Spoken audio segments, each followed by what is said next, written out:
বিসমিল্লাহ, আলহামদুলিল্লাহ, আসসালাতু ওয়াসসালামু আলা রাসূলিল্লাহ। সুবহানাকা লা ইলমা লানা ইল্লা মা আল্লামতানা ইন্নাকা আনতাল আলিমুল হাকিম। আপনারা দেখছেন ইসলামিক ইউটিউব চ্যানেল কোরআনী রুকিয়া। আমি সঙ্গে আছি রাখি কাজী মেজবাউল হক। আজ যে প্রসঙ্গে কথা বলবো, পেটে খাওয়ানো জাদু কিভাবে বের করবেন।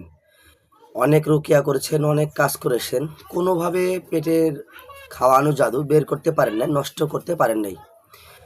শেষ যেটা করবেন, একদম কোনো কিছুতেই কাজ হয় নাই, আপনি কোনো ফল পান নাই, তাদের জন্য একদম যখন সমস্ত চিকিৎসা শেষ, তারপরে এই চিকিৎসাটা করবেন। 100% সমস্ত জাদু পায়খানার রাস্তা দিয়ে বের হয়ে যাবে। আপনারা নিজে দেখতে পারবেন, ইনশাল্লাহ বুঝতে পারবেন। তাহলে আপনারা যেটা করবেন, আপনার থেকে জাদু থাকে, তাদের কিন্তু সর্বসময় পেটে গ্যাস ভরপুর থাকে এবং সমস্ত সময় অস্থির লাগে, এবং তাদের কোনো সময়ই মনে করেন যে পেটে এক একটার পর একটা সমস্যা লেগেই থাকে।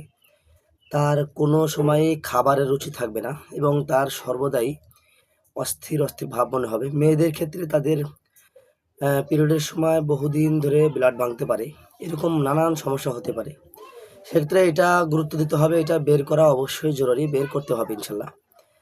তা যেভাবে বের হবে, যেভাবে বের করবেন, সমস্ত চিকিৎসা শেষ, যখন আপনি কিছুতেই পেটে খাওয়ানো জাদু একদম দূর করতে পারেন নাই, সেক্ষেত্রে এটা করবেন। এটা করবেন, আপনি কি করবেন, কবিরাজের যে কোনো বাণিজ্যের দোকান থাকে, যেখানে যে কবিরাজরা অনেক গাছন্ত ওষুধ বিক্রি করে থাকে, সেখানে গিয়ে দেখবেন যে কিছু কবিরাজের দোকান থাকে যারা বিভিন্ন গাছরা ওষুধ বানিয়ে বিক্রি করে এবং বিভিন্ন গাছের মানে প্লাস্টিকের ডিব্বায় করে, কাছের বয়ামে করে বিভিন্ন গাছরা রেখে দেয়, পুরো দোকান ভর্তি। তাদের কাছে যে কোনো দোকানে গেলেই পাবেন ইনশাল্লাহ। যে আমাদেরকে সোনা পাতার গুঁড়া, মানে যেটা সোনা পেস্ট করা, মানে গুঁড়া সোনা পাতার গুঁড়া দেন। ভালো করে বলছি, সোনা পাতা মিক্সড করাটা নেবেন না।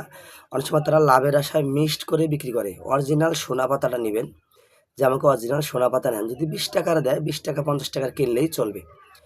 সেটাকে আপনি কি করবেন, সেটাকে আপনি 2 রাকাত নামাজ পড়া ভালো, 2 রাকাত নফল নামাজ পড়িবেন। নেওয়ার পরে আপনি দুরূদ শরীফ, সূরা ফাতিহা, আয়াতুল কুরসি 4 কুল 3বার পাঠ করে সেটাকে ফু দিবেন। ফু দিয়ে ওটা রাত্রে ভিজিয়ে রাখবেন, সকালবেলা খালি পেটে খেয়ে ফেলবেন। যখন আপনি খেয়ে ফেলবেন, দেখবেন ইনশাল্লাহ সকালবেলা খেলে আপনি 2-3 ঘন্টা পরে অথবা বিকেলের দিকে, মানে ওই দিনকে খাওয়ার পরে, সকালে যে খেলেন, খাওয়ার পরে আপনার একটা পায়খানা হবে একদম কালো। পেটের থেকে যত ময়লা জাদুর খাবার আছে, যা আছে সমস্ত কিছু বের করে নিয়ে আসবে। আর খাওয়া বের করে নিয়ে আসার পরেই আপনি ওই দিনকেই আপনার স্বস্তি লাগবে, ভালো লাগবে। আপনি বুঝতে পারবেন যে আপনার পেট থেকে কি বেরিয়ে গেছে, আপনার কেমন লাগতেছে। এটা সুন্নতি চিকিৎসা, নবী করিম সাল্লাল্লাহু আলাইহি সাল্লামের হাদিসে প্রমাণিত। সোনা পাতা মানুষের জীবনের জন্য অমূল্য রতন। এটা অনেকে জানেন না, এটাকে জানিয়ে দিলাম। সোনা পাতা, আবারও বলে দিচ্ছি, সোনা পাতা, হ্যাঁ সোনা পাতাটা অত্যন্ত কার্যকারী। আমি যে নিয়মে বললাম, যদি খেতে পারেন, আপনি খেলে পরের দিনে আপনার সমস্যা আপনি বুঝতে পারবেন। আমাকে কমেন্টে জানাবেন, আপনি অবশ্যই উপকৃত হবেন, অবশ্যই উপকৃত হবেন। ভিডিওটা শেয়ার করে দেবেন, শেয়ার করলে আরও যে ভাইয়েরা এতে আক্রান্ত আছে তারা জানতে পারবে, তারা উপকৃত হতে পারবে, আপনি সবাই ভাগীদার হয়ে যাবেন। আর কোন রকম ভিডিও চান অবশ্যই কমেন্টে জানাবেন। আমার জন্য দোয়া রাখবেন। আসসালামু আলাইকুম ওয়া রাহমাতুল্লাহি ওয়া বারাকাতুহু।